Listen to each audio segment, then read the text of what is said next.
अदिति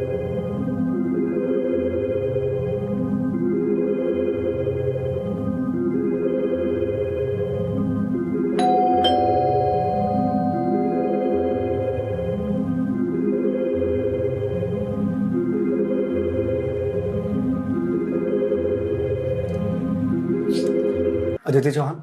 जी ma'am आपका parcel. भैया नहीं चाहिए प्लीज। मैम अगर आपको नहीं चाहिए तो आपने जहाँ से ऑर्डर किया है वहाँ से आप रिटर्न रिक्वेस्ट डाल दीजिए, वापस हो जाएगा, पर यहाँ तो आपको लेना पड़ेगा। ठीक है दीजिए। मैम हाँ एक गिलास पानी मिलेगा? भैया आप कहीं और पी लो पानी प्लीज। मैम बहुत ज़ोरों की प्यास लगी है। ठीक है लाती हूँ।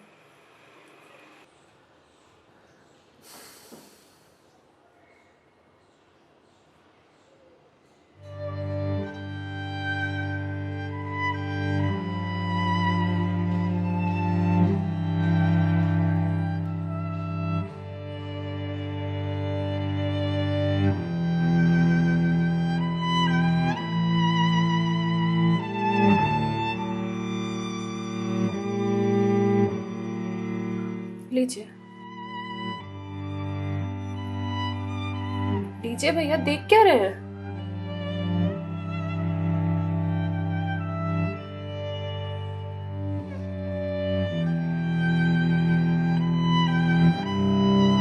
मैम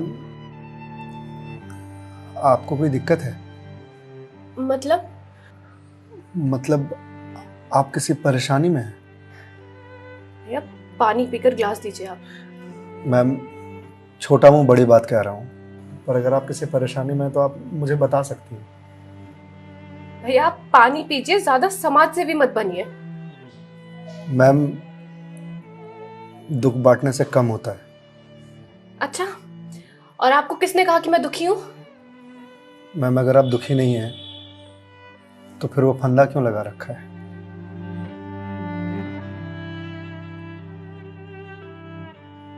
मैम मैंने सुना है खुशियां बांटने से बढ़ती हैं और दुख बांटने से कम होता है। मैम बड़े से बड़ा दुख कम हो जाता है अगर आपके पास कोई सुनने वाला हो। मैम प्लीज़ मैम रोइए मत मैम। मैम देखिए ये तो मुझे नहीं पता कि आपको क्या परेशानी है, पर अगर आप मुझे बताएंगे तो शायद मैं कोई सॉल्यूशन निकाल पाऊँ। नहीं, कोई मेरे लिए कुछ नहीं कर सकता। मेरे पास अब मरने के अलावा कोई ऑप्शन नहीं है। मैम ऑप्शन तो ढूंढने से मिलता है ना। आप एक बार मुझे बताइए ना, शायद मैं कोई जीने का ऑप्शन ढूंढ पाऊँ आपके लिए। क्यों बताऊं तुम्हें? क्या कर लोगे तुम? मैंने बोला ना, मेरी हेल्प कोई नहीं कर सकता है। मैम आप अगर मुझे नहीं बताएंगे तो मैं वैसे भी कुछ नहीं कर पाऊंगा, पर अगर आप मुझे बताएंगे तो शायद मैं कोई हल निकाल पाऊं। और अगर कोई हल नहीं निकला तो आप तो वैसे भी सुसाइड करने जा रहे थे, तो जाने से पहले अपना दुख मुझे बताते जाइए प्लीज।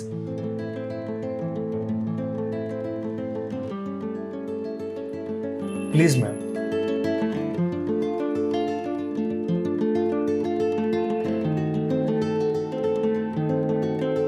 मैं ईएमआईस के चक्कर में फंस चुकी हूँ। मतलब मैम?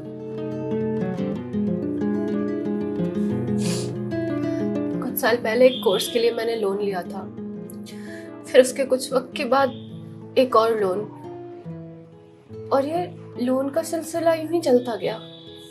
इस महंगाई के जमाने में पैसे की जरूरत तो हर किसी को पड़ती है, मुझे भी थी।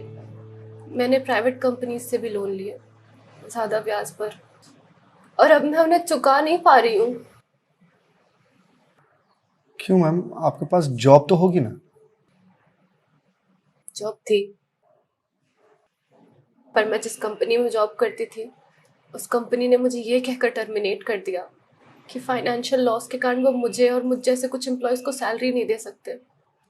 तो मैम आप किसी और कंपनी में ज्वाइन कर लो, बहुत सारी कंपनीज हैं यहाँ तो। तुम्हें क्या लगता है मैंने अप्लाई करने का ट्राई नहीं करा होगा? जॉब नहीं खोजी होगी? बहुत की थी, पर इस रिसेशन के जमाने में जॉब मिलना कितना मुश्किल है कि तुम जैसे डिलीवरी बॉय को क्या पता।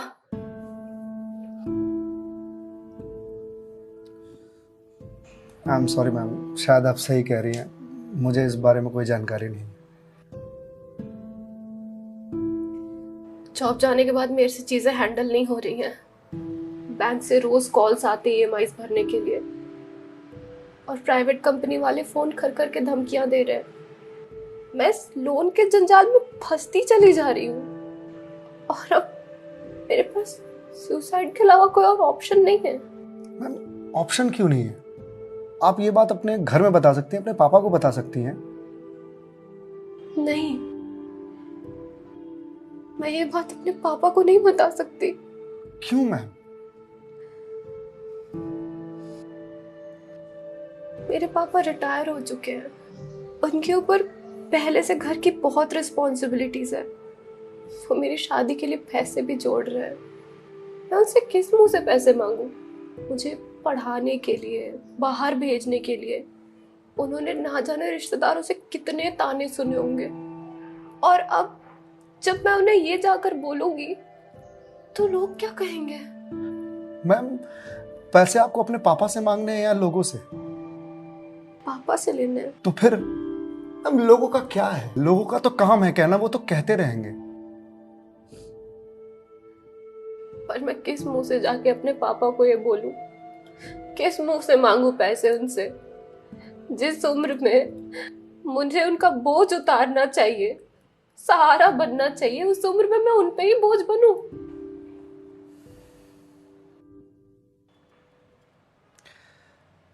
मैम, एक बात बताएंगे आप? बचपन में आपकी सबसे फेवरेट चीज क्या थी? बचपन में मुझे साइकिल का बहुत शौक था। तो मैम, आपको साइकिल किस एज में मिली थी?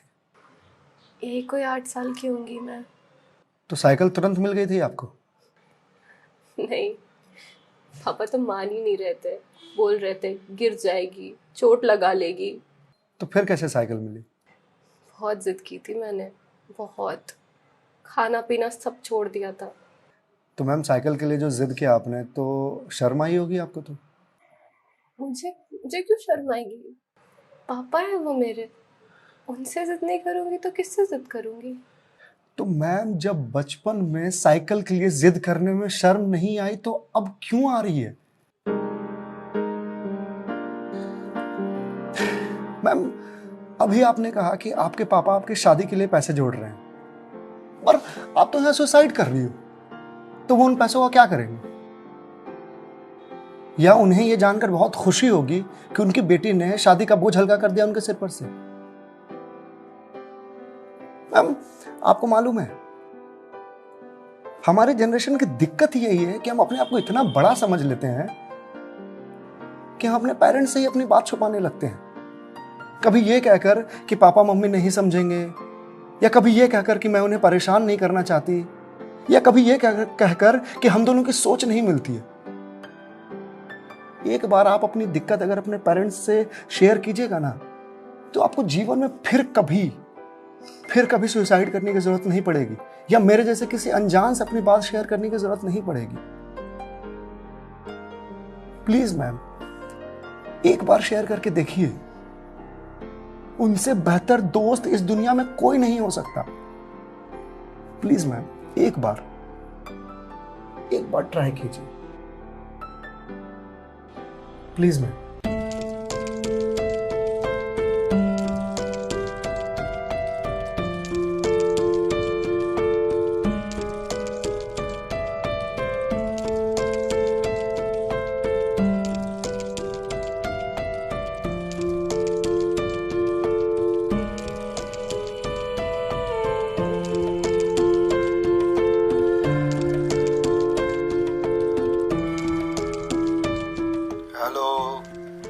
हेलो पापा।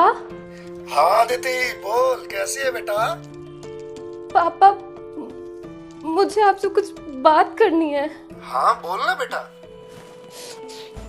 पापा, मैं क्या हुआ बेटा? पापा, मैं बहुत परेशान हूँ। हाँ तो मुझे बता ना, किस लिए परेशान है?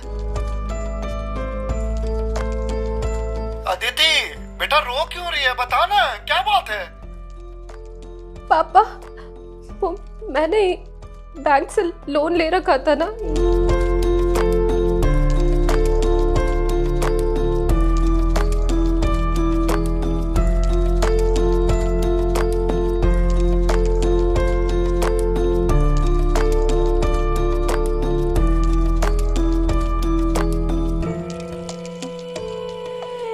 देख बेटा, जो हो गया सो हो गया, तू चिंता मत कर। मैं हूं ना, अभी तेरा बाप जिंदा है। मैं काम करता हूँ, मैं कल ही तेरे पास आता हूँ, तू बिल्कुल भी चिंता मत कर। हाँ पापा, आप प्लीज आ जाइए। देखा मैं, आपके पापा आपके एक फोन पर यहाँ आने को तैयार हो गए और आप इतने दिनों से अकेले सफर कर रहे थे। मैम, मम्मी पापा से बढ़िया दोस्त कोई हो ही नहीं सकता। आप एक बार उन्हें दोस्त बना करके तो देखिए। आप सही कह रहे हैं भैया, मम्मी पापा से अच्छा दोस्त कोई नहीं हो सकता है। Thank you. It's okay ma'am, ये लीजिए ग्लास। वंस अगेन भैया, thank you so much. It's okay ma'am, bye. Ma'am ji? मेरे पास आपके लिए कुछ है, यही रुकिएगा, मैं थोड़ी देर में आता हूँ।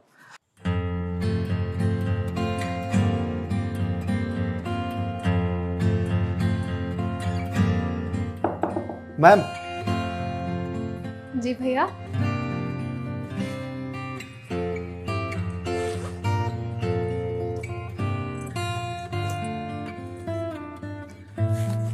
मैम, ये आपके लिए। भगवत गीता? जी मैम। मैम, 2020 का साल मेरे लिए बहुत बुरा था। कोरोना में मेरी जॉब चली गई। पहले के कुछ महीने जो थे वो तो सेविंग्स से निकल गए, लेकिन उसके बाद के कुछ महीने बहुत ज़्यादा टफ था। मेरे ऊपर भी आपकी तरह बहुत सारे EMIs थे जो मैं पे नहीं कर पा रहा था, जिस वजह से मैं बहुत परेशान था और सुसाइड करने की सोचने लगा था। और एक दिन तो सुसाइड करने निकल भी गया था, लेकिन पापा ने मुझे पकड़ लिया। पहले तो बहुत डांटा,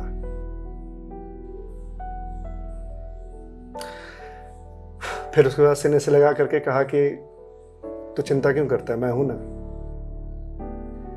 उन्होंने ही मेरे सारे बिल्स पे किए और उसके बाद ये भगवत गीता दिया मुझे और बोला, बेटा जीवन में जब भी कोई परेशानी आए, किसी चीज का हल ना मिले तो ये पढ़ लेना। इसमें जीवन की सारी परेशानियों का हल तुझे मिल जाएगा।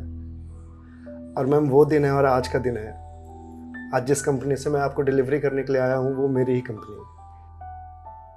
आपकी अपनी कंपनी है? जी मैम। कोरोना के बाद मैंने अपना स्टार्टअप शुरू कर दिया था, जॉब जाने के बाद, क्योंकि जॉब मिल ही नहीं रही थी।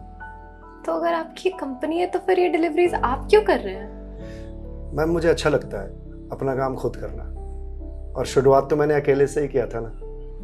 आज भी जब मन करता है तो निकल जाता हूँ डिलीवरी करने के लिए। और देखिए, आज तो निकलना मेरा सफल रहा, आपसे मुलाकात हो गई। और जो सीख मुझे भगवत गीता से मिली वो मुझे आपको देने का मौका मिला। मैम, वैसे तो बहुत सारी बातें हैं इसमें सीखने की, पर जो सबसे अच्छी बात मुझे लगती है वो ये कि जो समय है ना, ये कभी एक सा नहीं रहता। आज बुरा समय है तो कल अच्छा समय जरूर आएगा। आज अंधकार है तो कल सवेरा जरूर आएगा। इसलिए कभी भी अच्छे समय में इतराना नहीं चाहिए और बुरे समय में विचलित नहीं होना चाहिए। समय है, कट जाएगा। मैम, इस एक थॉट ने मेरी पूरी जिंदगी बदल दी। मैम, तो अब आप पढ़िए इसको, देखिए शायद आपको कुछ और मिल जाए। पर मैम, जो भी मिले उसे लोगों से शेयर जरूर कीजिएगा, क्योंकि कहते हैं ना, ज्ञान बांटने से बढ़ता है।